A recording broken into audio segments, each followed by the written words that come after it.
Hello and welcome to another episode of the Indie Game Culture Podcast. That's Melika, that's JT, I am Cal, and we are back again with another flavour of indie. We're going to be talking about the games we've been playing. We're going to talk about the games that been on our radar recently, and we're also going to be talking about our big feature for today, which involves a little bit of haha comedy. But before all of that, how is everybody? Good. Yeah, no, I'm doing well. I had a nice little family trip for the 4th, and we went to the beach, hung out, and had a really good time. So, yeah, things have been really well. Any Which beach did you go sandcastles? to? Is it like a sandy beach or a stony beach? Sandy, and we Nice. did a little bit of surfing, which was good, but the water was very cold. And we went to a place called the Boardwalk, where we're at in Santa Cruz, that has like a set of amusement park rides. And it was Nice. really cool because I went there when I was a little kid, I want to say like I was 8 or 10 or something, and it kind of brought back some of those memories. Like there was this thing called the log ride where it's like it dumps you into a puddle of water on this giant like log that goes downhill, and I was in the front and I got completely soaked, and I think I remember that part. It's like, oh, I remember like doing this as a kid and absolutely hating it because I was so wet and cold. Well, I've But done stuff like that at theme parks. yeah, it was a really fun trip. I'm very much the person that cannot go on rides. I'm very much the person that sits and holds the bags. That's me. Yeah, I don't like water rides. My mum used to force me on them as a kid. But I like fast rides. My problem with roller coasters is when they like bash your head from side to side. I've taken to like getting foam and like stuffing it in by my ears, holding it in place with my headscarf so that it like doesn't hurt my head. Funny Like I enough, love the fast part. I don't love the ow, my whole head is in agony. there was a That there was a hurts. roller coaster in a place called Barry's Portrush. Like a lot of people are somewhat familiar with it, even though it's like a tiny town. But there is one that was called the Big Dipper, and it was taken away quite recently. But before that, it was notorious for like just giving you whiplash because it would just it's awful. But it was there since like the 50s, and they just kept fixing it, but it never really. No. It just technically worked. Yeah, I had heard of that one, I think, actually. Yeah, it was a death trap. But there you Gosh. go. How about you, Cal? What you been up to? Me, I had a terrible weekend. No. Yeah, it was a sad time. I was in a time of mourning, not real mourning, but technically mourning. And so I've had a car for a long time. Oh, My no. lovely first ever car, Oh, and she done me so well, but she decided at the weekend to die, and No. that was the end. oh, I called her tragic. Sorry. She was little Clementine because she was like a burnt orange color, and she was Oh. lovely. I remember my first car, Icarus. His brakes went, and when we tried to get it fixed, they said it'd be more expensive to fix it than it would to just buy a new car. I Yeah, had to let him go. But we kept a bit of his because one time my husband won't mind me saying this. So this was very early. He'd only been driving for a couple of months. We had the slowest motion crash I've ever seen in my life in a multi-story car park. He like drove straight into the pillar, and I was kind of watching it happen. I was like, should I say something? No, we're going 3 miles an hour. He's gonna realize, and it did it, and it like cracked part of the number plate off. So we kept the bit of a number plate as a memory to our first car.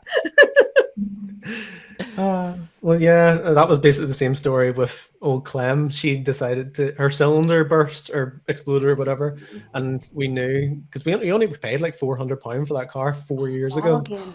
I know. What kind of car? Well, I bet the insurance was like triple the price of the car. I mean, pretty much. Yeah, it was a little Ford Fiesta, and it done the job, and she was great right to the end. But she decided to break down in Belfast, which is 2 hours away from my house, so it was a very inconvenient place. Yeah, Yeah. it was not fun. So we decided like if we were going to get the scrap value, we would have to travel back up to go and get it scrapped. So we're like, we'll pay someone to actually just take it now, and I will get the train. Was there no home. one nearby who could have taken it? Well, we got a recovery service out, and they said they won't charge you, but we will take the car and scrap it to get the money back. And we're like, all right, that works. You should have looked online. You can nearly always find someone who will pay you to take it, even just for parts. I know, but it was like a Saturday evening, and everywhere was closed. Like no one was allowed to take Fair it. enough. And it wasn't a case where we could just leave it to the morning because we had to go home. It was one of those things where I'm with I you. just had to call it a loss and go with convenience. Unlucky. yeah, I mean, the car owed me absolutely nothing, to be fair. It gave me everything it had. And Aw. I've already got my new one sorted. I haven't given it a name yet, but What's your new one? I will send in a picture to our Oh. little chat and I will show you. Yeah, do. Yes. And everyone can, like, it's not very good for like an auditory podcast, but sure. That's my new one. Oh, looks good. It's very nice. Loading it now. I can just like show a picture of it for all those watching the video part. Yeah, that makes sense. There you go. You throw her Alright. up there. Look at that majestic beast. Ooh, it's nice. Yeah. I like it's- this sort of. Is that rubber on the side? Is that one of those like cactus ones that like if someone bumps into you, they just like bounce off of it? Yeah, or it's like an something? air bubbly thing. Yeah. Oh, that's Yeah, really yeah. cool. Yeah, it's a lot better car than the last one, but I still miss her so much. I'm with you. Something about those like useless cars is so charming and wholesome. Yeah. There were so many things about it that was crap. Like one of the things that you couldn't take it to a car wash because the bumper and the boot didn't meet. So if you went to a car wash, it would just fill with suds. Oh no. You couldn't open the boot at a stage. The last couple of months I had it, you couldn't open the boot because the latch ended up breaking. So if you wanted to open the boot, because I had to for the MOT at one point, you have to get in the back and you have to boot it open. All of the sensors and all of the doors were broken, so sometimes it would just tell me all the doors were open. They weren't, so you just had to trust that they weren't. I could tell you a million things about the car. I That just had to gives get it used to it. personality. Oh, yeah, it's charming. Yeah, we had so much of that. But enough of me lamenting the past. Can you tell me how your week was, Melika? Yeah. Have I mentioned to you guys before that I do indoor climbing? Yes. Oh. Yes. Well, I've been working on this project for a few weeks now, and I finally did it. I was so happy. It was like this overhang one. So you start out basically vertical, but very quickly go practically upside down, and then you have to like jump around to the side where you're still on a slight overhang. And I've been working on that for like weeks, and I finally got it. I wasn't recording, and I was like, no, I need to get a video of this. So I spent the rest of the session just trying and failing to replicate it, and then literally 2 minutes before we have to leave, I finally got it on camera. I was so happy.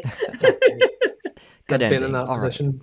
I've been in that position skateboarding where you try a trick Yeah. and you get it, and you had no intention of ever landing that day, and then you Well, try that's and the get thing. it It on was like the video. first attempt of the session. I was like, this is just me reminding myself of the moves, and then it just Yeah. happened, and I was like, what have I done? that just decides your whole session after that. You're like, well, that's what I'm doing. And I've also been playing a lot of Crash Team Rumble, which I know is in an indie game, but this is in the what are you doing section, not the what are you playing session. Yeah. I thought if you're through. going to mention that So- stuff, mention it now. That's fine. Exactly. Get it out of your So I've system. been playing it. I'm pretty good at it, which I'm not surprised by. And I'm hopefully entering a tournament soon. Oh, congrats. Yeah, I I watched mean, you. it's just a sort of fan organized thing. It's not like a huge thing or anything, Oh, but okay. it's just for fun. That's still I'm fun. looking forward to it. It's like I hate playing with random players because they suck and it's so frustrating because it's like I'm trying to do my best, but I'm looking at my teammates like, what are you doing? Play your role. If you don't want to be that role, be a different role. And it's so infuriating. I love how you're tooting your own horn. Like, I played the game and I'm great at it, obviously. So I mean, obviously because it's a Crash game. Like I have a lot of experience with like I wasn't expecting to not be good at a game that is just a reskill. Well, it's not. It is very different, but the general mechanics are stuff that I'm very used to from years and years of playing Crash. And like, you should have seen me at Crash Team Racing. I'm still kind of heartbroken. I was in a national tournament. I got through to the finals. Had to miss it because it was my friend's wedding. Oh, It was so they would have sad. understood. I was so sad. I'd like because there's no other game that I could have possibly had a chance of getting to the finals because I'm not an amazing gamer. I'm very specifically good at Crash and Spyro, and that is pretty much it. So like, and obviously Spyro you can't do competitively. In most Crash games you can't, but like with Crash Team Rumble, I'm again having a chance. I'm not as good as I was at Crash Team Racing, but it's going well, and I like it. Well, we're all I'm very looking proud forward of to you. them adding new modes though, because it's leaking players at the moment because it's only got one mode. Like there's a lot of things they need to fix, but hopefully they will. Hopefully they will. I have Well, faith. that's kind of what happened to Crash Team Racing as well. So Crash Team Racing got unlucky. I think the problem with Crash Team Racing is it wasn't cross-platform. I think that's what killed it. Whereas this one is. So yeah. yeah. well, fingers crossed. It was fun to watch you stream that for a bit. I was like, oh, it looked very chaotic though. I was like, oh, I can't I follow watched what's the going stream on. back though. I don't know what's going on with the stream quality. Like usually it doesn't so glitchy and laggy. So I need to have a look at that. There's been some kind of issue with the Elgato or something. But yeah, you joined on a bad day, JT. Normally my streams are actually smooth and proper. Oh, well, it's still fun to watch. I had a good time. But anyway.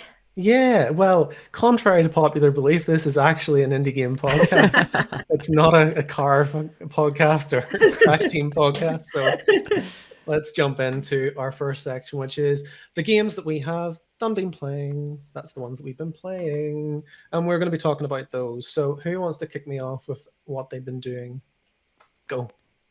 I'll be honest, I haven't played as many indies this recently as I usually have because of Crash, but I was playing one, and I'm so mad about this. So I was playing, do you remember I mentioned the Bookwalker that I was looking forward to last time? Right. Yeah. So I started playing it. It's great. You are in this, like, in this world, writers can like create characters and like go inside of different books and like literally live in the books and stuff. So basically I've been hired by this shady company to sort of go into books and retrieve items and bring them back to the real world so that other writers can use them in their books. Really clever premise. It's very sort of like puzzly. You got to sort of find things, figure out what to do with them, figure out to direct. It's fantastic. I was loving it. I was about 8 hours in. I was on second to last chapter, and then I went to craft and I accidentally slipped and crafted something I already had. It should not have been possible. It was one of the like sort of key items. You should not be able to make more than one of the key items because you will never need more than one. So I was like, oh, that's annoying. I'll quit that, come back in. It saves directly after. You cannot get the materials you need to get the item you actually need. So essentially I'm soft locked at 8 hours and there's nothing I can do.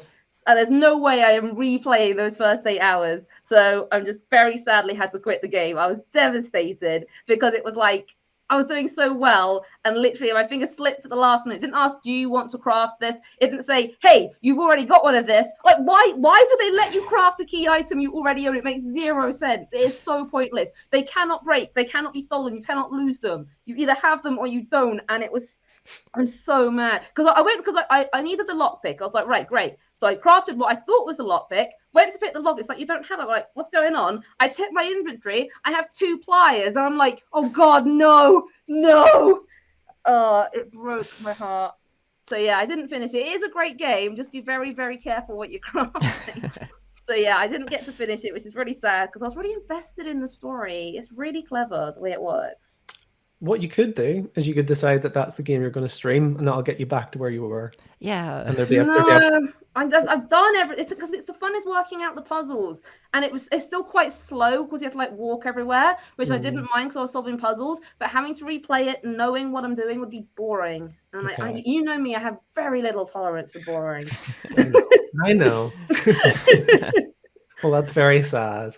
Yeah, and then I've also been playing what I am pleased and with and what's properly is Supraland 6 Inches Under, which is like the sequel to the Supraland I played before and loved. And it is so good. I'm really, really enjoying it. I'm like 12 hours in. It's fantastic. It's such a clever platformer. Like what I love about it is that there's so many different mechanics that you could collect throughout the game. So you find different items that you can then do things. So you can create beams between wood, and then later on in the game they'll let you also connect to gold. You can like shoot things with like electricity to open doors, and you got to like, really use your brains. The puzzles are so clever, and what I really love is that the world is so open and like pretty much if you can think it, you can do it. There's so many times I'm thinking, oh, this is broken the game. Like I should not be able to do that. But if you can do it, you are supposed to do it. It really encourages exploration. Because like yesterday, I jumped what I thought might have been out of bounds. And I thought, okay, this is just like sort of the decoration they put to create the level. But I looked around anyway out of curiosity, and I found this hidden area that most people wouldn't even think to go to because it's so out of the way. You're like sort of bouncing your way up various rocks and using mechanics to get places it feels like you shouldn't be able to get. Because that's what I like to do in games. I like to get where I think I'm not supposed to be. But in Supraland, it's like, yeah, if you can get here, you're meant to be here. And it's just absolutely, I love the way it encourages exploration like that. Like if you can make a jump, there'll be something for you to get from that jump, and it's just brilliant.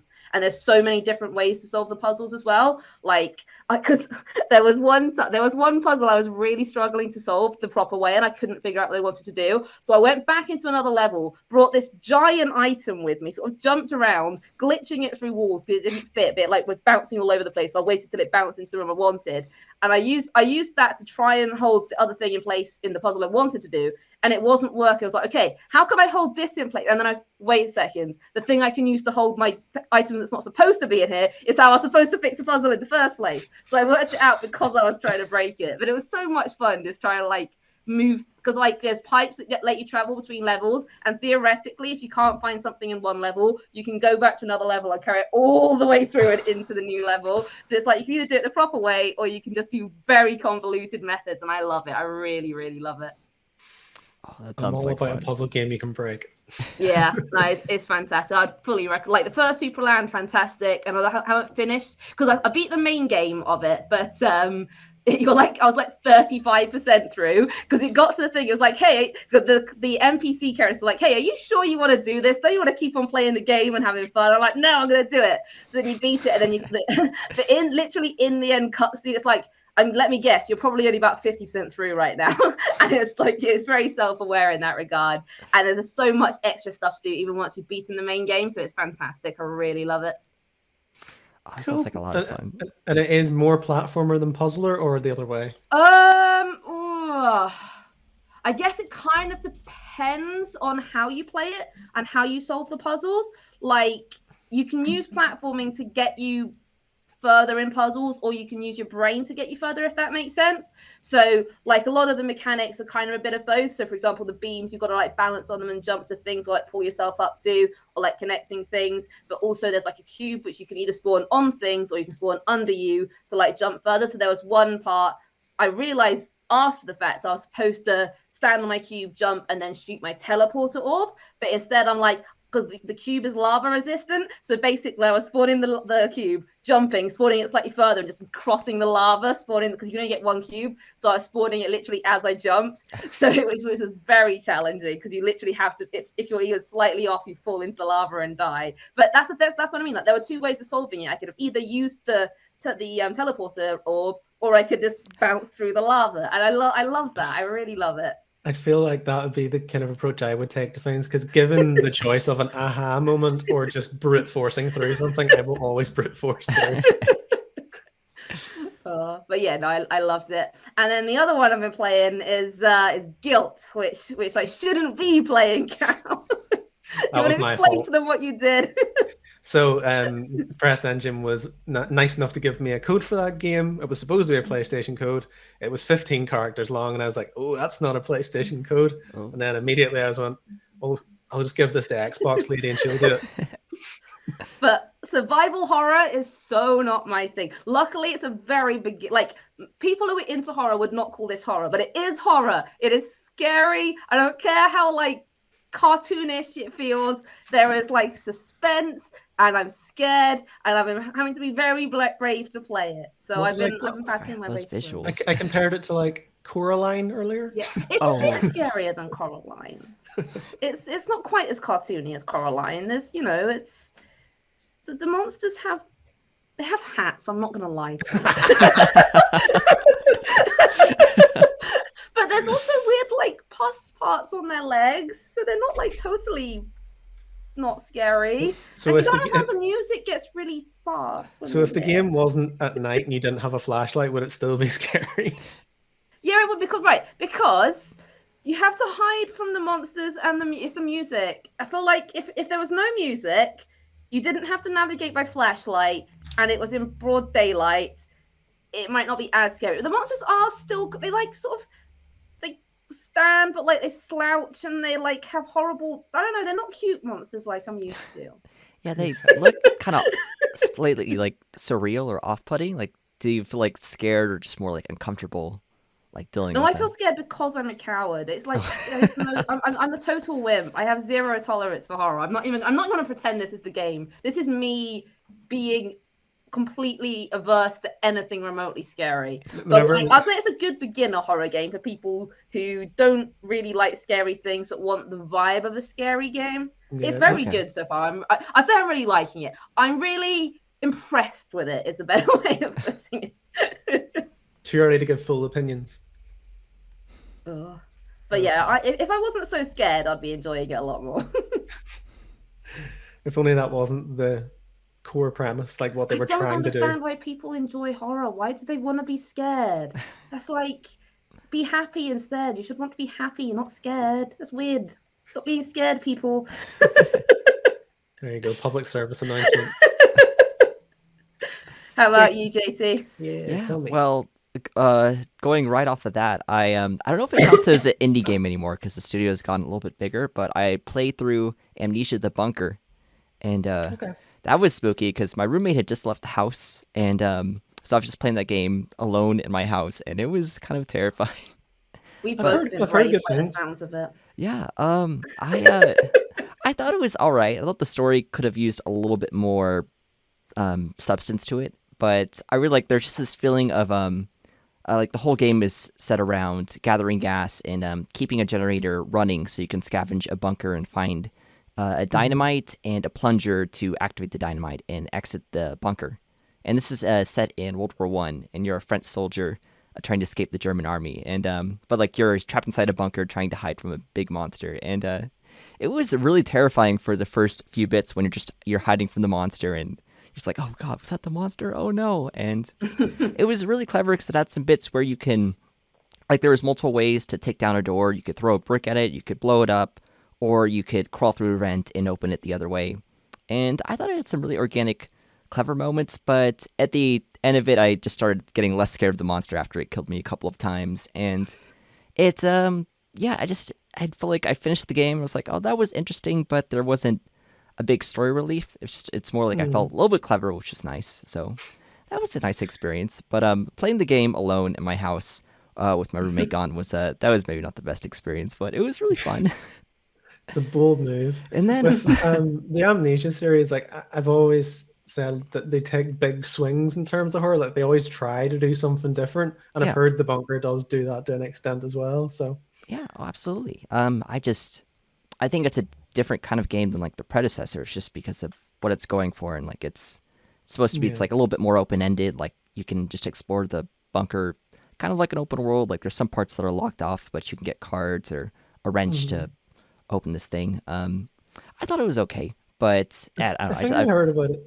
I think I heard about it was like it really tries to push replayability on you, but the amount of replayability is they change where the items spawn, and that's about the height of it. Yeah, wasn't much to it. It's like I beat the game again a second time in like under a few hours, and it like lets you have a lighter so you can make Molotovs, or it lets you like have a shotgun earlier on, and it was okay, but it just didn't really change it like dramatically enough to make it worth replaying, in my opinion. I guess it'd be kind of different, but the first experience was good. Like that first hour of going out into the darkness with, oh yeah, you have a flashlight, and to charge the flashlight, you make a sound that will attract the monster. So a lot of it is, it's like you can't turn the flashlight on or else like the monster is gonna get you. That's scary. Yeah. Malika would just sit there in the dark, just like, nope. I mean, I already hate having to turn it on to find the batteries in Gylt. It's very, I can't imagine having to make an actual noise. And just, you hear the monster like, oh, it's like, oh, it heard you. It's coming for you. It's like, oh no, just wander away. That reminds me of the one time I played Alien Isolation after being pressured into it by friends. I played for like 3 minutes and then I was like, no, I can't do this anymore. Leave me alone, people. That is the game that started the whole flashlight scavenger in the dark sort of thing. No. I don't understand the horror appeal. I just don't get it at all. It's awful nice to be As spooky. is often the case, you're not the target audience. Yeah, I think so. But so after that horror experience, I went on to play a couple of nice, heartwarming indie games like Rakuen and Dave the Diver. I just played recently this morning, and I love Rakuen because I played Mr. Seitao, which came afterwards and was it was a like a nice short bit where you go on a man's adventure to like find, like, defeat the problems inside of himself and go on adventures with a sprout bud named Brandon. And there was a lot of those same sprites in Rakuen, and it was a different kind of story. It's definitely a little bit more deep, and I haven't finished it, but it was really sweet. And I even thought about trying to play it with my mom, because you go on adventures with your mom while you're in a hospital, and you go into a dream world, and it's great because she's with you the whole time commenting on stuff. I just thought it was so adorable. Cute. What's that one called again? Rakuen. And Spells? I'm assuming just by you talking about it, it's an RPG Maker sort of yes, game. it is an RPG Yeah. Maker game. I assumed. Oh, I love those games so much. But yeah, it's mostly just going around Uh-huh. collecting stuff. But the characters are so cute and sweet that I It just looks adorable. I love it's so that. good. It does have a little bit more darker elements, so just be warned that there's a little bit of horror, but I don't think it's too overbearing. Then I played Dave the Diver actually just before this podcast, and I love it, and I think it might be my favorite indie game of this year because Really? it's I've really heard good. very good things. Wow. I mean, Yeah. I looked it up on Google. It does look good, but that's high praise. Yeah, it's you play as a cute guy named Dave who's diving in this one specific spot of the world where the ecology changes every day, and you're gathering fish for a sushi restaurant, and it's really cute. There's like a lot of cute side characters. It feels and looks really fun and nice to play, and yeah, just like the nice immersion of like it being a diving game, collecting fish, and also just going back to the restaurant and like fulfilling orders is really nice. I feel like there's a little bit less nuance to the cooking, but I like that because I always get really a lot of anxiety in those cooking games. Like, oh wait, no, I'm not ready for this, and No, I'm as always at the window pressing my face to the glass. The game looks so varied in terms of the gameplay. Like, yeah, like there's just so much going on. yeah. Just constant mini games and stuff. I imagine. I Oh, don't there know. is. It's like for catching the fish. For some fish, it's like a different mini game for each fish. So it's Oh, like really? one of them is like simple, like okay, you just smash spacebar. The other is like you have to press different keys. Other one is like you Oh, have I to love when it's stuff like do that. something with the mouse, and it's really clever and cute. And also, I'm a big fan of the press different keys mini games. I think Yes. they're nice fun. I highly recommend it. But I It's sadly just on PC because I'm Oh. dying to play that one. Yep. it has to come to other consoles. It's so good. Oh, also, I I'm used sure to Xbox will scuba get it dive. eventually. Really? Yeah, I scuba dived in real life for a bit, and it brought back some good memories of that. Oh, that's And so cool. yeah, I just kept thinking like, oh yeah, that's kind of how it works. Like they don't have the element of like the bends where it's like if you surface too fast, then that's really bad for your system. But I thought that was okay. I was like, oh, it's so cute. It doesn't need to have that feature. What's the deepest you've been? Let's see, 100 feet. I don't know what that is in meters, but Too Yeah. far is what it is. it was pretty far. And the craziest thing I've done is I went in a cave once, like I did a cave diving thing, and I had a little dinky flashlight in the cave, and then it was kind of terrifying because you're just like diving into Yeah. pitch blackness, and for a moment I was That just like surrounded by nothing, and I was like, oh. Scary. But then I surfaced in the cave, and I was like, oh, well, that was really cool. Wow. So I didn't realize you were so brave, JT. That's Oh, thank you. awesome. that was I don't mean to say you look not brave. I just Oh. mean that's like insane well, levels of thanks, brave. Melika.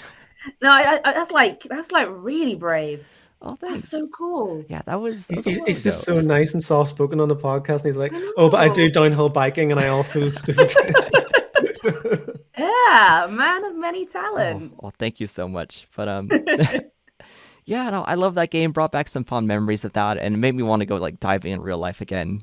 So I might have to do that again. And yeah, also I played a bit of Norco that Callum you recommended. That's what Oh. Callum's always raving about, Norco.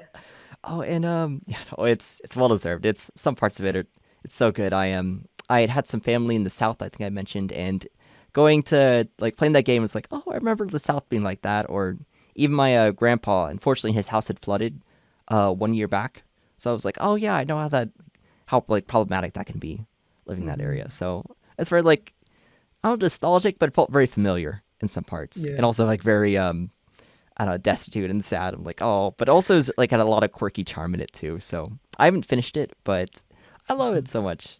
Also, my I might mom, have to actually play it since you guys are always talking it Yeah. up so much. it's a bit of surrealist. I haven't gone far enough to see if it's horror, but I think I like it it definitely has a soul. And No, I wouldn't call it horror. It just gets more surreal as time Yeah. goes on, okay, more than anything else. And Malika, you will hate it, but try it anyway.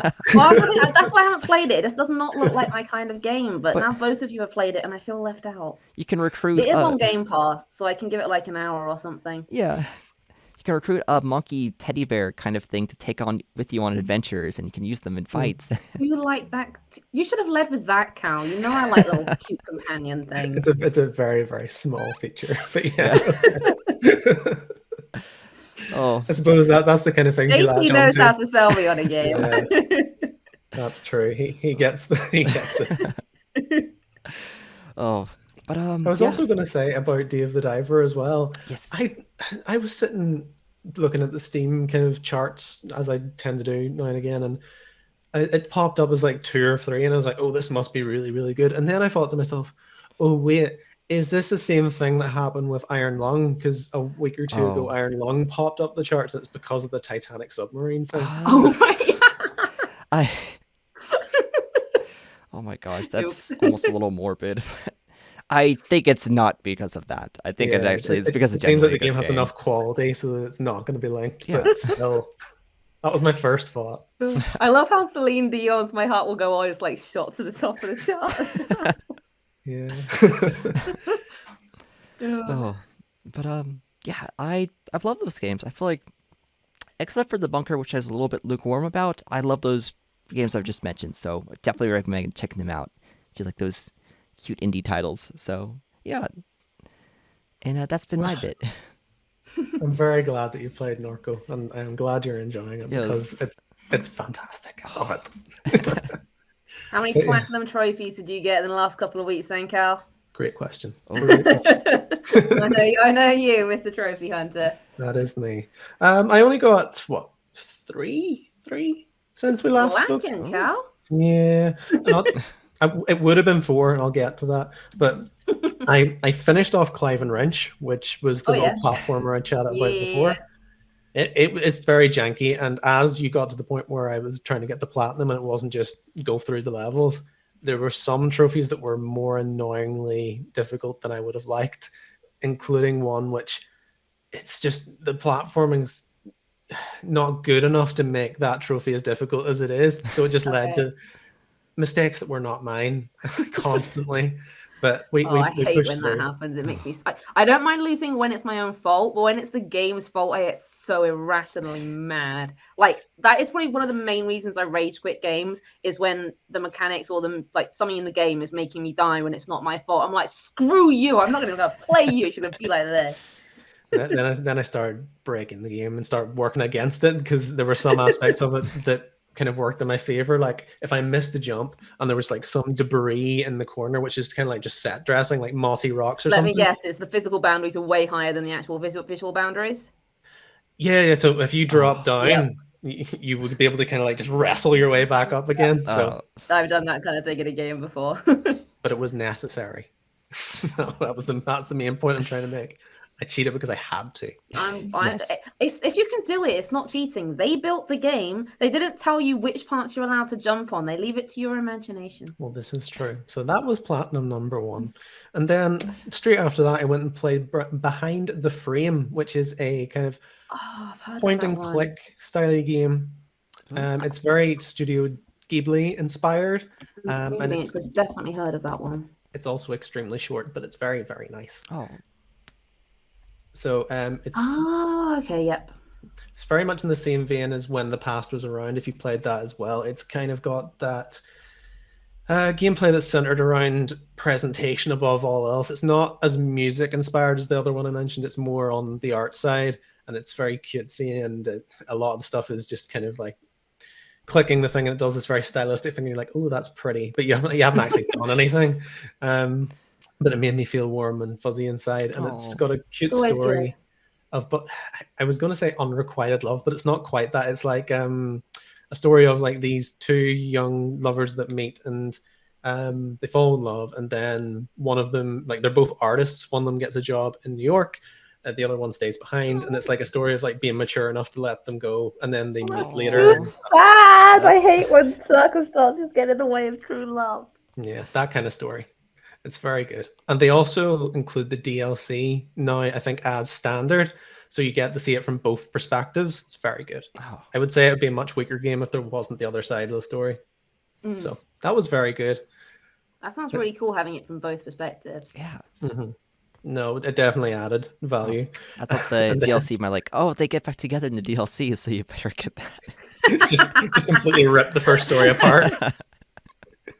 And then I don't know if you would call this an indie game, but I'll just throw it in there because I'm not going to talk about it. I just did it because it was on the PlayStation catalog and it takes 45 minutes.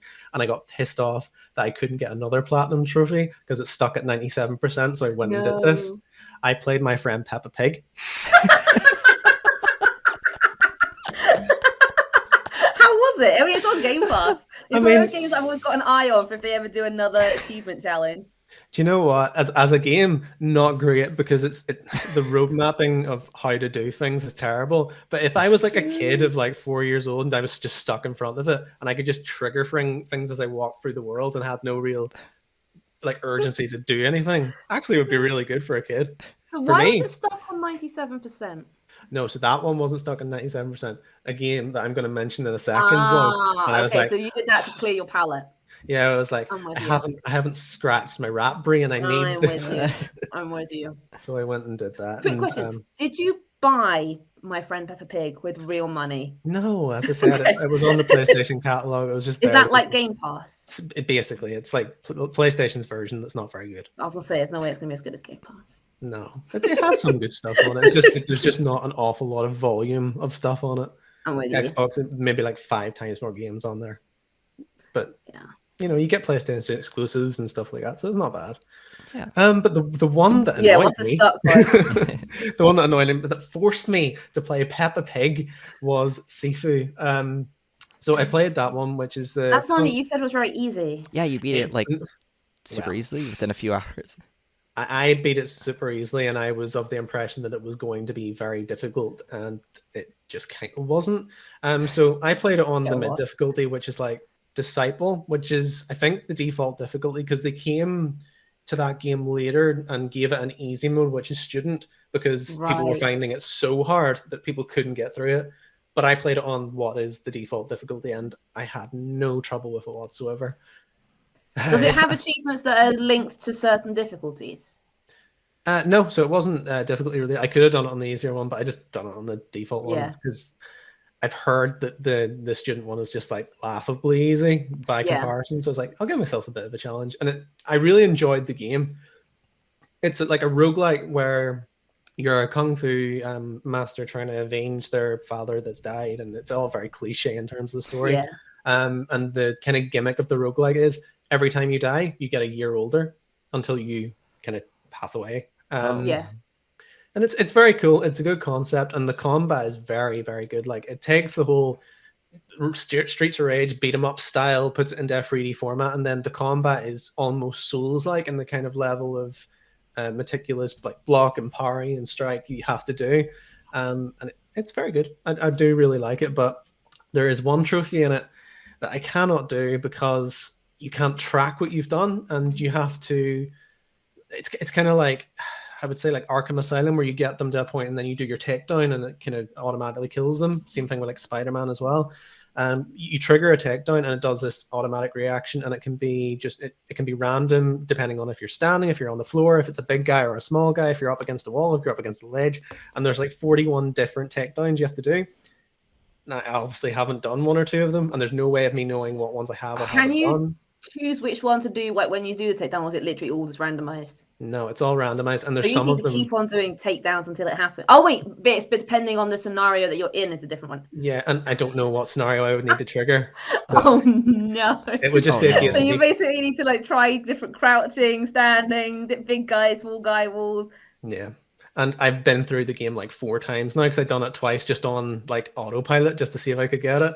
No. Well, you realize what the issue is, don't you? If you're going through the game, you're doing it just the same ones you've already been doing. You need to like put yourself in scenarios that you wouldn't normally put yourself in throughout the game. No, so I was doing that. I was actively. Have you done crouching down in the water? No, but I don't think that it's one. See? But I appreciate the effort. I never played the game, so I don't know what's there, but I bet there's water. Yeah. Well, have you done pushing an enemy off of a roof? Ooh. Yes, but that is not a takedown. While crouching. What? Crouch on the roof, jump off the roof onto the enemy and take them down. Can't do that. Oh, clearly you don't have the skill for it as well. That's what it is. It's a skill issue. I've been skill locked out of that platinum. What a shame. But putting the platinum to one side, I did really like it. I think it's very good. It's definitely worth a try if you like those kind of combat heavy, very meticulous games. The story's not anything to speak of really, but everything else really good. From a gameplay perspective, I like that. Then I played Citizen Sleeper, which is a text-based game, sci-fi, and it's a very slow burn, very, very slow burn. You have to get your head around a lot of like intricate systems. It's got the kind of D&D dice roll sort of style, all text based, no animations, no walking around. Like it all just happens in front of you. Kind of like Norco, but with a much more D&D style vibe where a lot of your choices matter, and it's got a survival aspect to it as well. But once it got going, very, very good. I can understand the appeal and why so many people like it, because it does take a minute just for you to get your head around it. And a lot of the things you're just like, oh, there's so many intricate things going on that my head's going to bust. So I like spent the hour doing that and then walked away. I was like, next time I play this, it's going to be fun. And then I kept remembering, do you remember when that wasn't fun? You shouldn't go back to that. But eventually I talked myself into it, and it was really good. I finished one playthrough of it now, and I might go back and do another one because I think it has enough replay value where if you went at it a different way, it would be very different. But yeah, it's very cool, and it forces you into situations where you have to kind of sacrifice your own health to go and do something for a friend, or like you have to make money, so you can't go and do these things you need to do, and it means someone's going to have a negatively. It's one of those. And you kind of had to do that in certain parts of Bookwalker as well. There are options where you could like lose your health to help someone else and stuff. It's interesting. Yeah, it's very dense in that regard, and it feels like you could never do everything you ever wanted to do in one playthrough, so you'd have to do like maybe 4 or 5. And it is a short enough game where you could play it through in about 5 hours, so you could easily do that if you wanted to. So I probably will.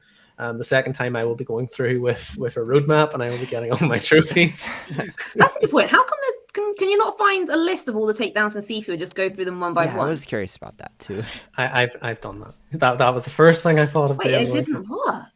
It's just because you can only see what they look like. They're just an animation, so they trigger at random.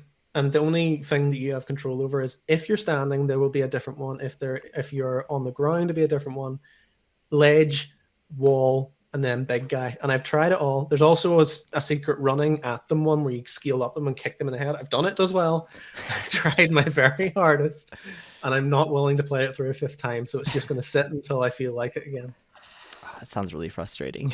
Yeah, I'm so annoyed. Because it's marked as like a 16-hour platinum, and I had the game finished to like 97% in about 8 hours. I was so pissed off. Maybe the other 8 hours are just trying to get that last thing. Literally just playing the game. But I tell you what, I got really good at it. Yeah, I bet. Yeah. And then the last, well, actually, there's 2. One of them, I'm just going to mention it because I've been doing it for an article. I was playing a ROM hack of Pokemon Emerald, which is called Pokemon Wally's Quest, and it was really disappointing, like super disappointing. Such a fun character. Yeah, exactly. I thought it'd be really cool because like Wally's kind of this enigmatic, sick character you never get to hear a lot about in the Ruby and Sapphire and Emerald, and I thought, they're going to actually expand on this story and kind of have this like feeble little boy become this Pokemon champion and kind of really elaborate. Yeah, I want to see his journey. It was literally to town to get better fresh air. Yeah, and he's such a weak little beauty thing. I love him. It would have been such a good concept. All they do is they give you Ralts as a starting Pokemon. They start you in Petalburg Town, and there is no story development on Wally whatsoever. I wanted his journey to health. Literally nothing. There is like one little thing where your dad says he's proud of you when you come back and beat Norman, and that's it. That's literally it. It was so disappointing. It was one of my favorites. I feel like the sort of friends and rivals these days aren't attached on what they were in the early days. Yeah, well, third gen was my favorite, which is why I was very happy to take that on. But it was just so disappointing. Like as a ROM hack, it was kind of a really good quality of life fix in some ways for Emerald, because there isn't really a good quality of life fix for Emerald. I never played Emerald. I never played Ruby and Sapphire. I mean, they're pretty much the same. But was Emerald the one that was like released later and had like the slightly different stuff? Yeah, I think it Yeah. had like the Pokemon Tower included, and the Right. Pokemon Island with the big Sviper that you could walk into and battle people. Right. That was cool. Yeah, And you could catch Rayquaza as well. That's oh it. yeah, You played a Pokemon game yet, JT? no, not yet. When you said Wally, I was like, they bring the Pixar character Wally into Pokemon. That sounds really cute. Yeah, you just go I mean, around as a wee I would totally play a Pokemon game with Wally as the main character. you just rock around as a wee robot picking up Oh, trash. that sounds That was adorable. No, I haven't had a chance yet. I'm gonna try to start that either this weekend or the next. But I was thinking like, what if I played that game? Because that means I'll like every other Pokemon game after that even better, right? No, but I mean, if you have no point of reference Start of with a Pokemon Mega Emerald, Ruby. Okay. Yeah. like I mean, any of the third gen ones I think are great, but I still think it would be better to start from first gen to get the appreciation of it. Okay. Go with Pokemon Yellow. It's the best first gen game. All right. I need to like write that down for myself right now. It's fine. I'll send you a Slack. I'll send you the best of each gen. All right.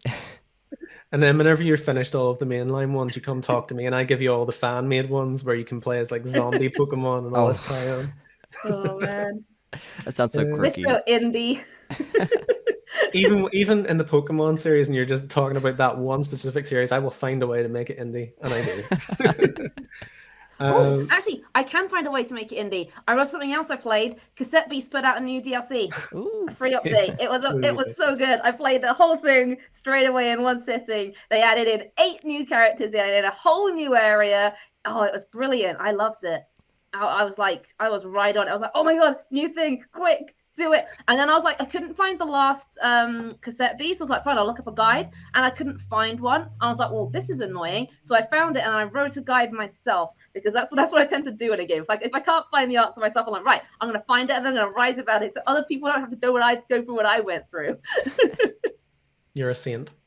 Yeah, doing it for the people, doing it for the fans. But yeah, I love it. I'm so glad they're putting out regular updates. It makes me so happy, because maybe it is the next Pokemon. I think it is. It's the passion from the developers is so clear. They really listen to the fans. There's so much to do in the world. It's great. I can't wait to see where it goes. Honestly, it's gonna be amazing. Well, it's probably better than Pokemon Wally Quest. So. There you go. And then the last one that I played, and I haven't played a lot of it because it's kind of the one that I've started to fill the void after finishing Clive N Wrench, just another platformer to kind of keep my hands busy. I've started playing A Hat in Time, and it's really good. I've always wanted to play that one, but I didn't have an Xbox code for it. A Hat in Time. It's basically, from what I can tell, because I've got no point of reference because I never play Nintendo games, but it's basically Super Mario Odyssey, but indie and a little bit janky, which is my preference. Wait, you've never played Super Mario Odyssey? I've never played any modern Mario game. Wait, I'm sorry. So we're ripping into JT for not playing Pokemon, but you're here never having played a Mario. Am I the only one who's played the classics here? How have you never played a JT, you played Mario, right? Hold A on. little bit, I've played a not Mario much. game. I played a Mario game, and I played them probably up to like Wii GameCube era. After that, Okay, so no. you have played. Okay, you had me worried for a moment. I thought you'd never played Mario. I think Super Mario Galaxy onwards, you can drop me out. I haven't played any of them. Okay, that's as long as you've experienced some level of Mario, it's okay.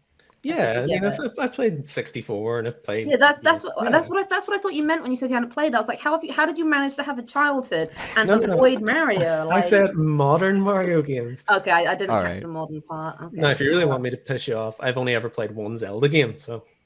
I've only played 2, so I can let that there go. I you can let that slide. I played Link's Awakening and I played Breath of the Wild, but I'm gonna play Tears of the Kingdom because I've got a long train journey coming up, so I'm saving it for that. Well, I've only ever played Twilight Princess. And I've been told that's the worst one. That's what I've heard from other people. Oh no, I've played some of Skyward Sword and didn't finish it. But I've also played that.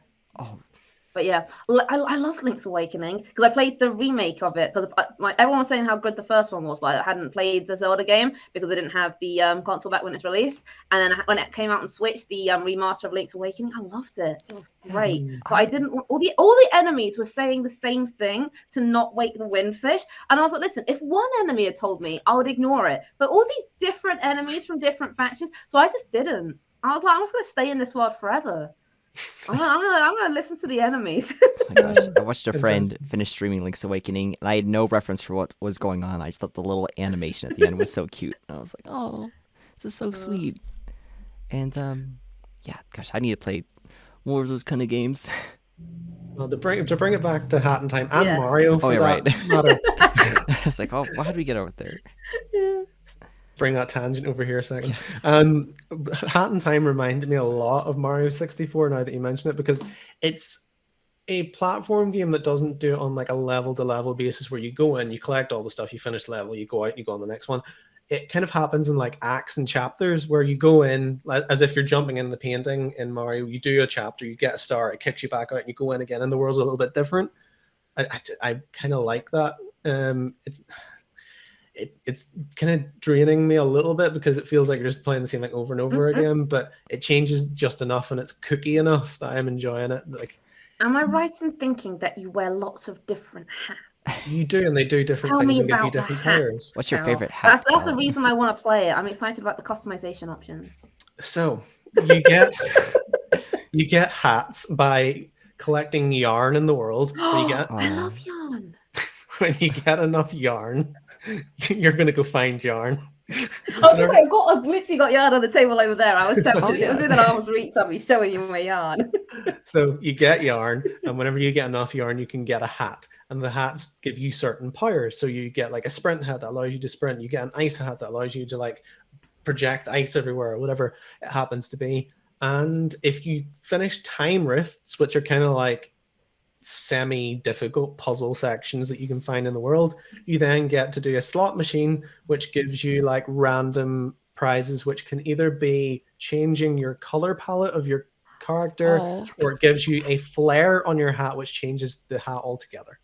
That's that really sounds cool. amazing. Oh.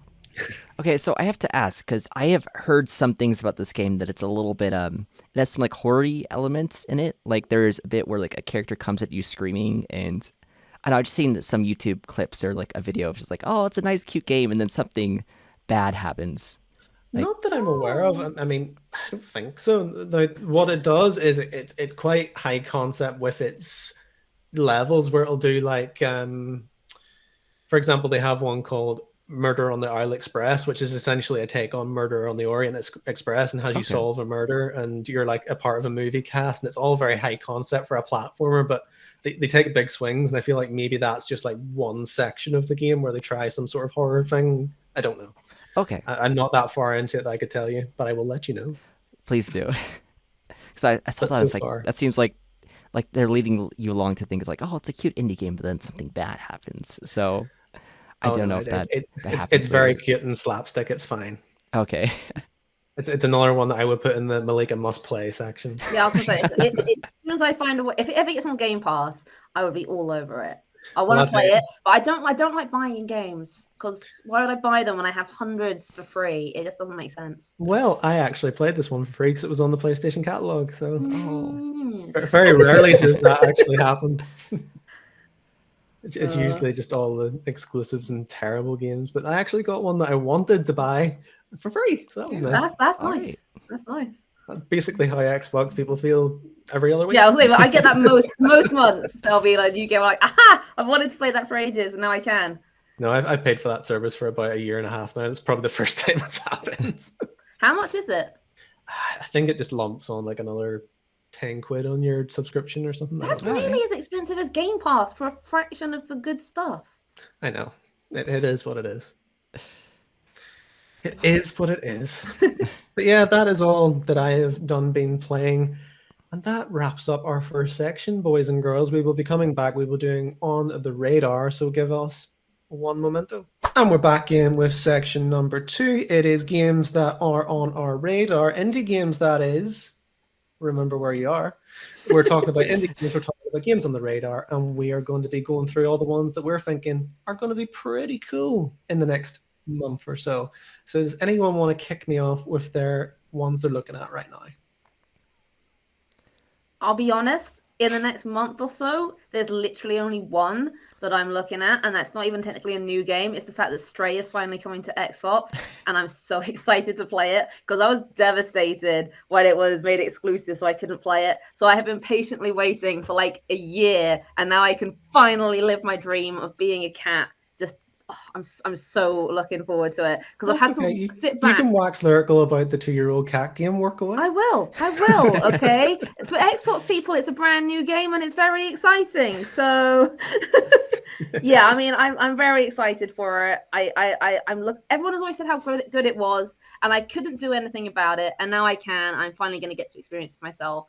So I'm very happy. But literally every other game that I'm looking forward to is further away. So I don't have much to add for this section. I've been too busy focusing on the other games I've got to play. I've got a lot of backlog, so I'm actually kind of glad there's not much on my radar this month because it means I can finally get through the many games that have been sitting there forever. And we might Which get means I through should this have a lot to section. say in next podcast in the what I've been playing section. Nice. All right. Well, I mean, one game in your radar that works well for this section because we're a bumper section every time. But I was going to say about Stray, with the power of hindsight, now that I'm not kind of wrapped up in the cat-based hype that was around whenever I played it, I platinumed that one. I know the kind of in and out, back to front, because one of the trophies is like a speed run where you have to like go for 2 hours and you have to finish in that. So I know it pretty well. And just thinking back on it, it's still very nice and very good. But I don't think ruin the hype for me, No, Cal. Don't even think about ruining the hype. I've been waiting a year for this. If you ruin this for me.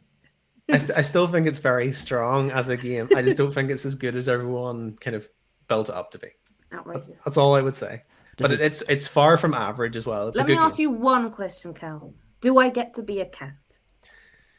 The last time I checked, you do, yeah. Then it's perfect. That's all I need from it. Perfect. That's all I need from it. Perfect. Oh gosh. But yeah, that's all I need from it. I just want to be a cat. That's all I need. Well, Does it stay adorable like that many hours in? I've just realized I'm not doing what JT does and selling it to you the way that I should be. So yeah. If do I you- get to have a kitten? you don't get to have a kitten. Now, you won't get to witness this, so this is why I'm telling you this aspect, but it's something you would very much enjoy.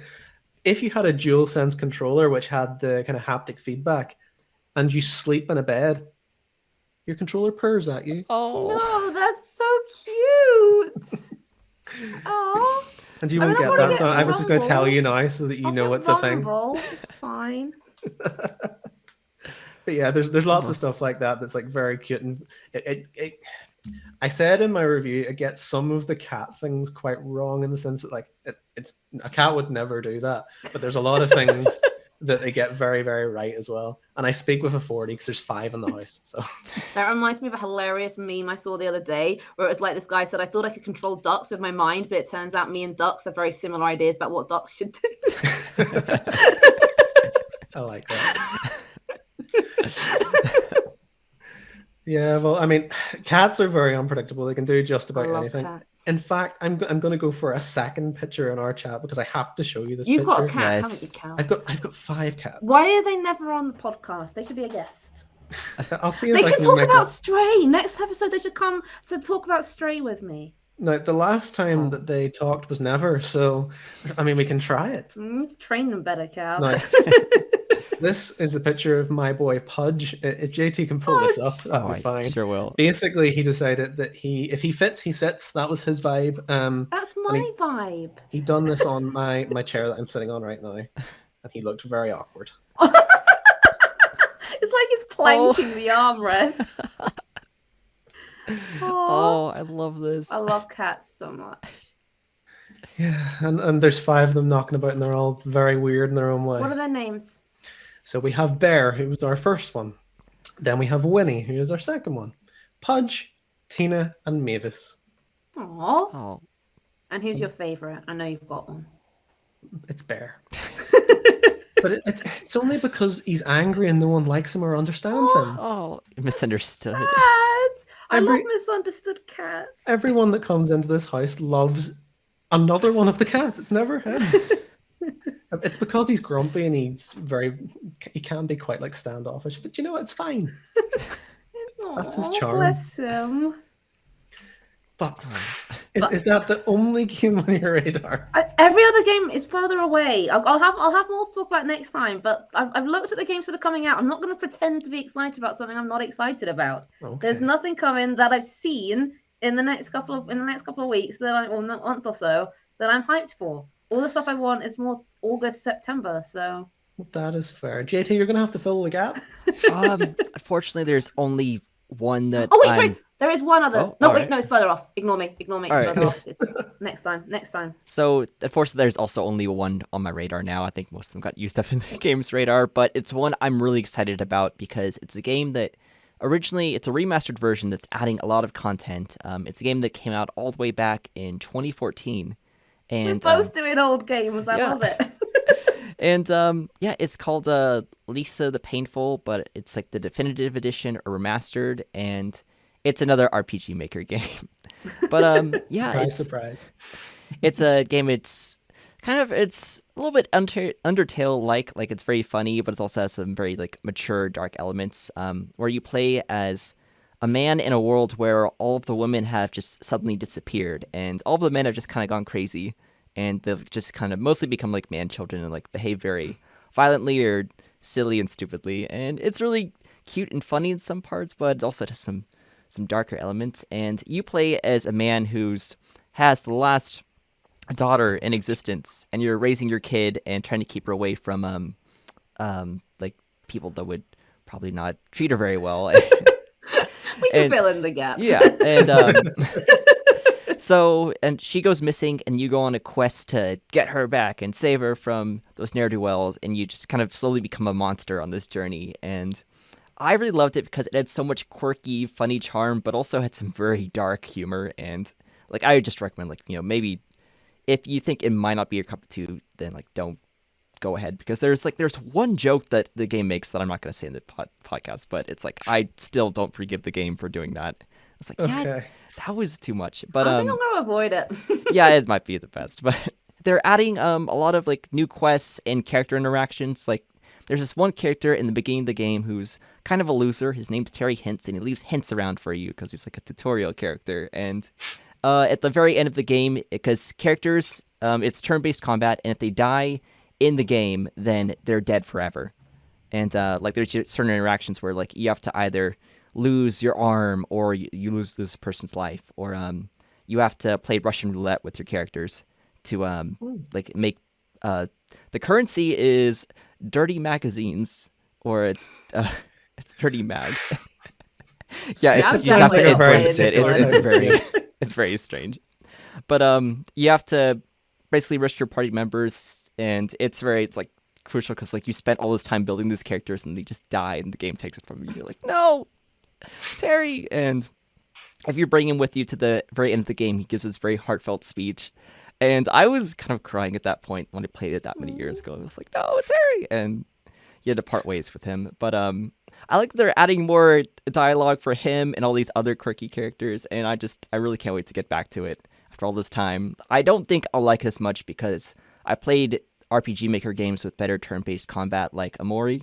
And I imagine Pokemon's going to probably make me like that. Turn-based combat in Pokemon slaps. Yeah, awesome. So I imagine like I'm actually not gonna like the game gameplay-wise very much, but I'm really excited for all of the narrative additions. So yeah, I really can't wait for that. But yeah, I put in the caveat if you're not okay with mature elements, or if it just sounds a little bit, because I don't know how else I can phrase it, but the game is kind of perverted in that sense, and so that does not surprise me in the slightest, JT, from what you've described it. I can't see any way of using that premise and making it not perverted. Yeah. Whenever you were describing it, I was sort of thinking, is it like Leisure Suit Larry or Postal or something in that ballpark? You're giving the listeners a whole insight into your personality. Oh no! Yeah, it doesn't Mario. Oh. Yeah, you're so lovely. I really appreciate it's very Lord of the Flies, but all the characters are men who are adults and are just behaving very like inappropriately or horribly. And there were definitely no dirty mags in Lord of the Flies. Well, those kids grew up. But yeah, I can't wait for it. Don't check it out if you're not into that kind of stuff, because it does have some of those things, but it does have a lot of redeeming charm. So if it doesn't, if you're willing to give it a shot, I think you'll have some really good laughs with it. But, just maybe a little self-conscious about it before you get into it. It really sounds like you had to be there at the time, but I'm not to judge you, JT. Thank you. I can get on board with a regression session. It's fine. Yeah. But yeah, if that's the only one we have, I am going to pick up the slack a little bit now. There wasn't a Come on, ton. make up for our poor showing this I time will, around, I Cal. will do my very best. So the one that I'm most looking forward to is the one that's coming out in. Well, actually, no. I'll start off with the one that's out today because I mean it's out today. It comes first, doesn't it? There's a game called Scarf, which looks quite interesting. Ooh, And that sounds very familiar. whenever Was I it in one of looked the at showcases? potentially now, it kind of reminds me a little bit Yes. of Omno in a way. Yes. I remember Oh. seeing. When did I see this? I think I saw it in a showcase ages ago. It Yeah, looks but very familiar. It it's looks out adorable today. though. Yeah, I'm kind of on a platformer kick at the minute, so I'm a little bit Why biased. wouldn't you be? It's the best genre. Yeah, well, that's why I had a look at this one, and it kind of does this thing where your scarf is like this animated like dragon scarf, which gives you Oh. powers. So in a way, it's like Omno because it throws powers at you every now and again to get you from stage to stage. It's also a little bit like Journey because you've got a scarf that lets you do all these things, and it's kind of It had me at stylized. Omno. It's very Omno in terms of the way it's stylized. It's probably a bit more competently made from an artistic standpoint, but it still has that Omno vibe. What do you mean more? How can you be more competent than Omno? Omno was perfect in every way apart from the glitches. I mean, I wasn't a massive fan of like the blocky art style. I feel like No, that I was loved it. It really worked. I kind of feel like that was a choice because they had to make a choice. And it worked for the game. Like I said, I would much prefer them to commit to something like that than try too hard and fail. I think Omno, it was perfect. It was wonderful. No notes. No notes. Fair No enough. notes. Well, that is one that I'm not going to speak much more about it because I don't think it's going to be like a world beater, but it looked quite interesting. If you like platformers, maybe have a look at that. Yeah. The one that I'm most excited for, as I started with, it is Oxenfree 2 Lost Signals. Very, very excited for it. Super excited. The first What Oxenfree. exactly is Oxenfree? Because I've heard of it, but I've never played it. So if I was going to describe it, it's kind of like a teen drama, Stranger Things kind of pseudo horror. That's why I've never played it. Okay. It is actually more spooky than you would give it credit because you think it's going to be like a horror in the way that like cheesy horror is a horror or anything like that. But it actually does get you every now and again. Like it is a spooky one to the point where I was like, oh, I wasn't equipped for this. But yeah, it's good because it has this interesting take on like if you ever heard of like ARG where they mix in like real world with I love those. So that's something that they do quite prominently, and they do that through like real world radio recordings where you like put on the frequency of your in the first game it's a radio where you can change the frequencies, and that's the way you solve puzzles and pick up different dialogue and open locks in this military island that you're on. And then this game, I believe they're changing it to walkie-talkies, which is just a different type of frequency, but they can play around with it a little bit more. And it's very, very cool the way they include like the ARG, and it plays around with the time-space continuum as well. So basically what they've said in their kind of looking back before they go forward YouTube thing they put out, basically they said, if it happened in the first game, it's going to happen again in the second one, but different or the same, or who knows. And they're just kind of playing around with it. And I'm just very excited. That's really cool. If I was into that genre, I think I'd be excited because it does sound like they've done a good job with it. It's just so not my thing. Like what I would say is if you like Stranger Things in any regard, Oxenfree is just going to be your jam. I did like Stranger Things, weirdly enough. Yeah, it's very Stranger Things. Like it doesn't have like the 80s. Play Stranger Things. I think that's the thing. I liked watching it, but if I would hate to play a Stranger Things video game. I getcha. Well, apart from the fact that it doesn't do like the 1980s kind of nostalgia blast thing, it's very much centered around that kind of theme of like teen drama. Yeah. All right. Yeah. It's very good. And I think that the second one's going to be even better. So I'm excited for that. The second one I have down, I'm not going to give it a lot of life because I've already mentioned it, but Viewfinder comes out on the 18th. I will be jumping in that. The only reason I didn't mention it was A, I can't play it, and B, we've done it to death on the podcast. Yeah, so I'm not going to mention it again. It's the one with the pictures, and you go into the pictures. It's the one that's been viral recently that everyone's been calling the next big puzzle game, which I'm very thankful. Yeah, people are saying it's like Portal with pictures. I'm like, no, it's not Portal with pictures. Don't give it as much. Yeah, it looks great, but that's a really weird comparison to make. Yeah, I think they're bigging it up because it's very video friendly. Like if you look at it, even if you're someone that doesn't play games, you look at it and you go, "Oh, that's amazing!" Because you can go from there to there, and it's different. Like, yeah, it seems more superliminal, but better for me rather than potentially. Like the demo was quite tight in terms of the way that it played, but I mean that was only 15 minutes, so yeah, we'll see how we go. But I'll jump into that. Another one I was going to mention is this is one that I can't play because it's PC only. But I've seen it on. I think it was Wholesome Games Direct, and it's one of the ones that kind of caught my eye. It's like a medieval dating sim where you're like I've seen this. You're What's like it called? you're what do you call those people? Like a matchmaker. That's what it is. You're like a medieval matchmaker, and it's called Lakeburg Legacies. And it looks quite interesting.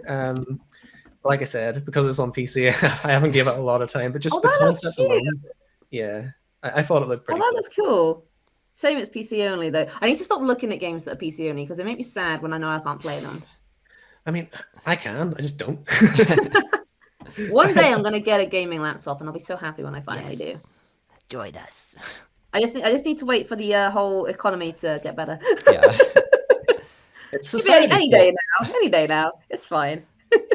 And then the last one, again, it's purely down to my preferences in terms of what I'm playing at the minute, which is like platformers flat out, basically.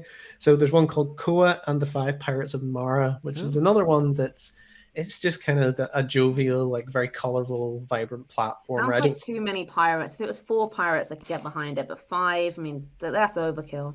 But then what about 6? Way too many. 7. 7, yeah, the 7 will work. 7's fine. All right, it evens out. But yeah, that's all the ones I have down at the minute, just because there's not a ton coming out in basically July and August. That's really, what I'm saying. Yeah. That's what I'm saying. Well, we had a big session last time on them, so. Yeah, I mean, we done Although a big section. it's the Idea Xbox Game Showcase on the 11th, so I'm really hoping there's going to be some demos for me. I'm so because they usually because they didn't do anything for Summer Game Fest, and I was like, where the hell's Idea Xbox? But it's because they're doing it on the 11th. So if the past years are anything to go by, there should be a bunch of demos to play, and I'm very excited. I'm very excited for you, and I hope there's a wee shadow drop there somewhere. That would be so cool. They're the best. Sometimes there are. It better not be that stupid Henry Halfhead game, because that was featured so prominently during the Summer Game Fest thing, and it just doesn't appeal to me at all. And it was like all Xboxy and stuff. And I was like, I don't want it. That can be the PlayStation one. I want something better. That's fair. Even from like a AAA perspective, I even think there's a lot coming out in the next month or two. It's going to be a quiet summer. Yeah. Which is weird because this is when everyone's off. But I guess it lets them catch up on all the games that have come out in the past few months. I feel like we've had a pretty decent start to 2023. It's just kind of slowing down now. Yeah, there's always that middle period. Usually it's January where everything's very quiet, but it is what it is. Right, because everything But comes out September Christmas should time. be pretty great, to be honest. I say that after quite a busy June because there was like Diablo and Street Fighter and Final Fantasy 16, which I decided to take for review, and that's not a Callum review. I had to play 40 Final hours. Fantasy. Yeah. I was going to say that's so not you. Well, I mean, I have an interest in Final Fantasy. I wouldn't say that I love it's them. not even dark and gritty and boring. Well, I mean, this one decided to be Game of Thrones basically, and it done it relatively competently. Yeah, no, it was fine. Like, I'm not a Final Fantasy person, but then this wasn't very normal Final Fantasy. It was like not even turn-based. It was very like action RPG, hacky slashy, and I got on board with that. That was fine. Oh, yeah, so hack and slash. That sounds more like you again. It looked like Dark Souls with like some QTE like elements put in there. Oh, there was no Dark Souls about it. Oh, really? Like, the combat is like piss easy. Like, okay. So like to the point where they give you these things at the start of the game where you can like basically take all the difficulty out, where it does the blocks for you, it does the hits for you, it does the combos for you. I need that in regular games. Yeah, my point was like, it's not a Callum review because I'm used to reviewing games, playing them for 6 hours, having it all done, and I can write it up. I was like 40 hours, and that's just to finish the main story so that I can do a review. Like, that's the bare bones. It was such a mistake on my part. But it was good. It was good. But that's not an indie game, so I don't know why I'm even talking about it. But yeah, that was indie games that be on our radar. Whenever we come back, we are going to be jumping into our final section, which is going to be about, as I said, comedy. Yeah. Hello, and we are back with section 3, which is the big old discussion about the things we are going to discuss. Today we are discussing the topic of when indie meets comedy. We're going to be talking about, are indie games funny? Are games funny in general? Does comedy belong in gaming? What games do comedy well? All of these things and more. Who wants to open up the discussion? Probably by discussing what your relationship with comedy is in general, and maybe how you think gaming and comedy should coexist. I mean, I'm happy to kick it off because I love that indie games commit to comedy so much, because I feel like in AAAs, there's not as much space for comedy because they're really sort of going for those serious vibes, whereas indies have a lot more room to like play around with like the dialogue, the setting and everything. And I feel like it's become a lot more prevalent in recent years as well. I feel like if you go back even like 10 years, it wasn't as frequent, whereas now I'd say that most new games that release try to be at least a little bit funny. And I do love that, but there is a caveat to that. It's like, if you're going to do it well. Like, I feel like it belongs in certain games. If you're going for a serious vibe with your story in the game, the occasional funny quip's fine, but don't try and make it funny. Essentially decide, is this serious or is this more casual? If it's more casual, please put humor in there, because if you're giving me a casual game with no humor, it's not going to keep me engaged. Whereas like, if you just put funny lines in, I love it. And one game that does it really well for me is Turnip Boy Commits Tax Evasion. I was laughing so much through that one. Because the thing is, the premise is just so ridiculous. It's like a corrupt vegetable government, and there's like rival gangs of vegetables, and it's just fantastic. I love when games don't take themselves too seriously, and like as you're going through games, you'll find like different posters of different crimes you've committed, like tax evasion, and like they're all so ridiculous and funny. And I just love that it willing to laugh at itself essentially. And I think that's the kind of humor that really hits the sweet spot for me, is when it's like humor that's at the expense of the game itself but done well. And yeah, it's just absolutely fantastic. And I like I mentioned at the start of this, I've been playing the Supraland sequel, and Supraland is another one that's fantastic for humor, because it really leans into that sort of like millennial humor. It's very sort of meme-based humor. So one thing that really made me laugh, I can't remember if it was present in the original because it's been a while since I played it, but it's in the update, is basically when the characters run, they like throw their arms back and do the Naruto run, and it looks so ridiculous and it's brilliant. It's like such a tiny sort of attention to detail thing, but it's like every time I see it, because most characters just walk, so it's not like it's always happening. And then every now and then a character will need to run. And even the big serious banker character, where they're running away, it's like arms behind. It just looked so silly on the screen. I like could not stop myself from laughing. And there's like loads of different references to pop culture things.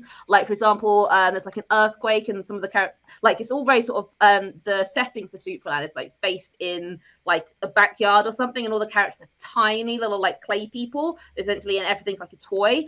And so there's like an earthquake, which is actually just the guy going over the garden with the rake, so they call it the rakening. And this guy sort of falls underground and is sitting on a rock, is like, where is my beautiful wife? Where is my beautiful house? Where is my large automobile? Which is like a reference to a Talking Heads song. And it's just little silly things like that. I love all the different references and silly quotes. And also with the puzzles, it will like tell you if you got all the, because obviously you're collecting different mechanics, and it will tell you if you're ready or not. So it'll either say, you're not ready for this. But then when you are, it will like, you've got everything you need for this. You're just missing the smart brain. And it's like, it really comes, it's like, you can do this. You're just not clever enough. Or like if you fail too much to the same obstacle, there'll be like an NPC that will appear and we're like, I'm here to give you clues because you failed too much and you're kind of useless. And it's just like, I love stuff like that. It's just absolutely brilliant. It doesn't take itself too seriously. And another one that I expect probably quite a few listeners haven't heard of is Kraken Academy, because that flew pretty under the radar when it was released. I think it was either last year or the year before. Very short game, very funny. It's like that's got more sort of a sarcastic humor. So the everyone else is kind of almost in like this cult-like mentality, whereas the main character is a very sort of normal guy, and it's basically going around judging people. And it's I love that kind of sarcastic humor, the humor that doesn't take itself too seriously. I love it. I think it's somewhere where indie games can really thrive because they can take the risks to just call out like I said with Supraland insulting the player. Like if a AAA tried that, it probably wouldn't be as effective because the characters are much sort of larger, more serious based settings. Whereas with indie, they can sort of set a much more casual premise for the humor to really work for. And yeah, I genuinely think that a lot of the funniest games, if not all of them, are indies because I feel like indies can decide, right, I'm just going to make a funny game. Whereas with a AAA, they can't have humor as the main thing. They would need gameplay to be the main thing, visuals to be the main thing. Whereas with an indie, they feel like, right, I want to make something funny. Let's go. And yeah, I think it's brilliant. One game that does it terribly though is KO the Kangaroo. Sometimes tries to be funny and it's just painful. That goes back to what I said. If you're gonna do it properly. It's like the developers for KO played other funny games and thought, oh yeah, I want to do this, and then just tried to copy what the other games were doing rather than being funny themselves. So it's like, if you're not funny, don't try to be. Okay, just accept you're not and make a non-funny game. Only make a funny game if you're funny. If you can be funny. With that one in particular, you have to say that comedy is a lot about delivery as well. Right. Oh my god, the voice acting's so bad. I don't think I've ever played a game with worse voice acting than KO. It is shocking. It's like the people reading the script are like learning human interaction for the first time. It's like it's just the inflections are in all the wrong places. It's all so bad.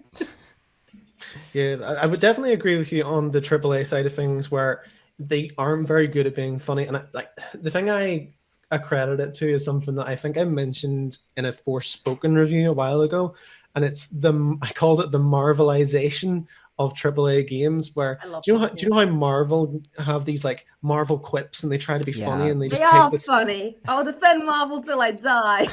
Okay, well, Marvel's probably the best example of how that can be done. I know what you like mean. it's very formulaic. And it was funny the first time.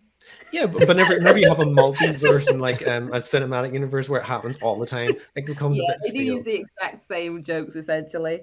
But like the gaming industry hasn't quite caught on to how to do that properly because like whenever you have like the Russo brothers behind like something, that's going to probably be a lot better than some developers in a writing room that are trying to be funny and they don't do it as a living.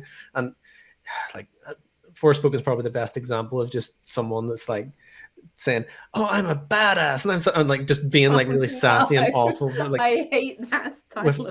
It's just crap, and it's meant to come off as like funny and lighthearted, but it's just like cringy. Yeah. And that is AAA games in a nutshell. But I'll tell you my least favorite comedy trope. It's when they're like, "Okay, so we just need to do this. You have set up for this, right?" Oh no, it's so predictable. I hate that kind of. It happens in like so many movies. A variation of that, and it's like.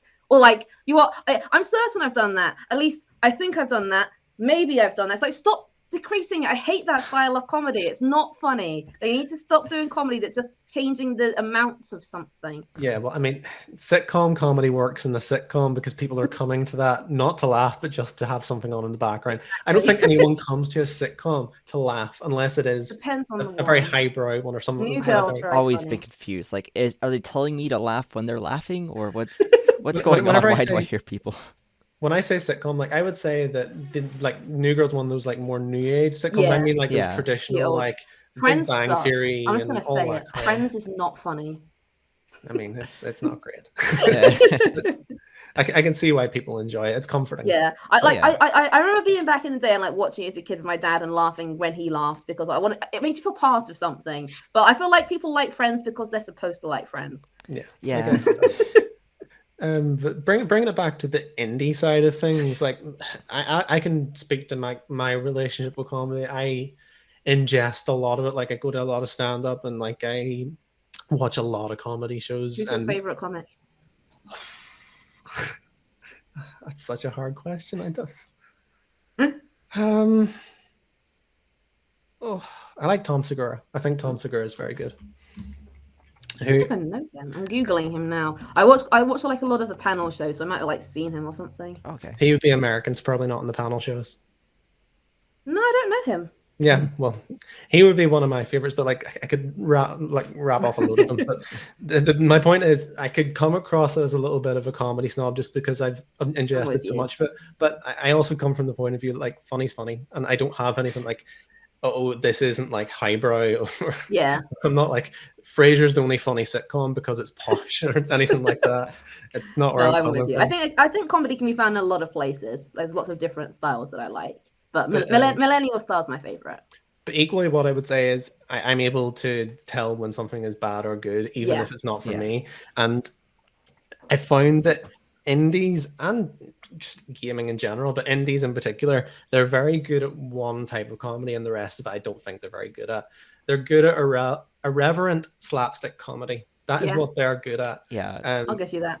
Games like Untitled Goose Game, Donut Oh, I love County, Untitled Goose Game. just stuff that's just really silly. It's so silly. Honk. You've made yourself laugh at the just honk. I'm just remembering the goose. But I was that's just my laughing point. the whole time through the game.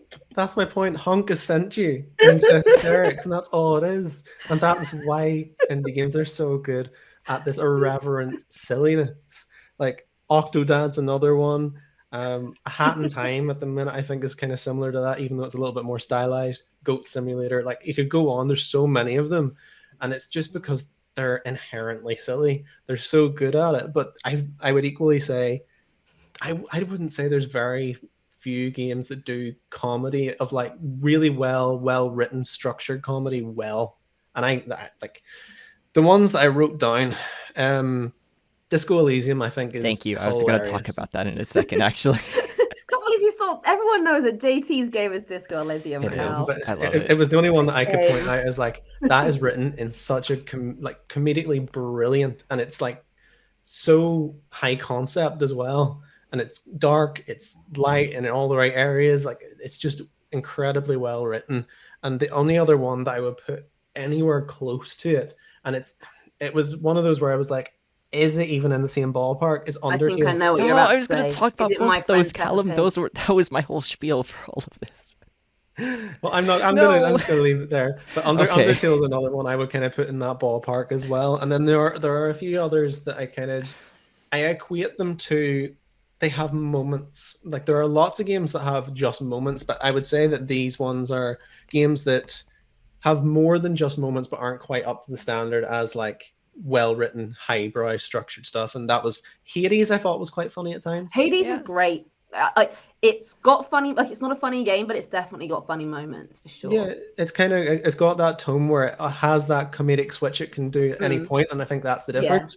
And Neon White is kind of like that as well, even though it's a little bit more kitschy and anime, but I think it has that switch as well. So they're the ones that I kind of see as funny, and then everything else, it's very hard to put anything into that category. I did write down a few games I would like. I tried really hard to go, I'm not going to say games are just not funny because it's subjective at the end of the day. But the one thing I hate is games that think they're funny and want Yes. to. Yeah. Oh, I hate that so much. It's so frustrating. I'll probably get hate for this, right? I despise the Stanley Parable because I think it's crap. Thank you. Thank you. Oh my God, I've never Oh. heard anyone else share that opinion. The Stanley Parable is so overrated. No, I love I've the done it Stanley like 3 or 4 times with a friend, and they were. I was like looking. I was like, this isn't funny. This is. Oh my God. Thank you. The thing that irritates me about it is they love this kind of self-referential, fourth wall breaking comedy, but they do it in such a heavy-handed, ham-fisted Exactly. It's way. like It is pretty needs heavy-handed, but- subtlety. It needs more subtlety to be funny. Oh, I thought it had some clever moments. I'd be like, aha, that was kind of funny. It didn't make me like laugh to There the were point a of tears, couple of but funny I bits thought in it had it, some good but jokes. The broom For the closet most part, ending, though. they fell flat.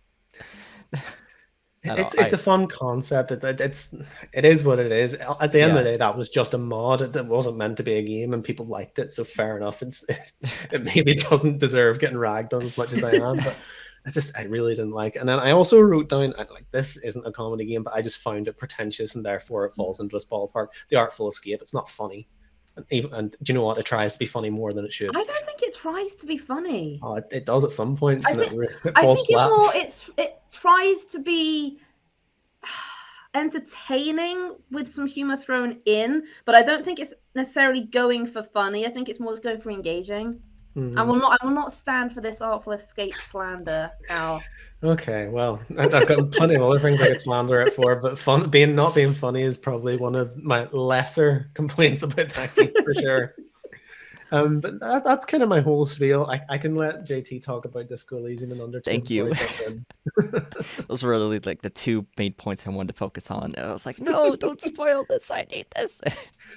But yeah. So I actually want to go back to the point. I think Melika, you make a good point of like games should know when they're not funny. But at the same time, I think Disco Elysium, it's kind of a more unique game because it's a very dark, gritty game where all these characters are in this very poor setting and they don't have any hope of escaping.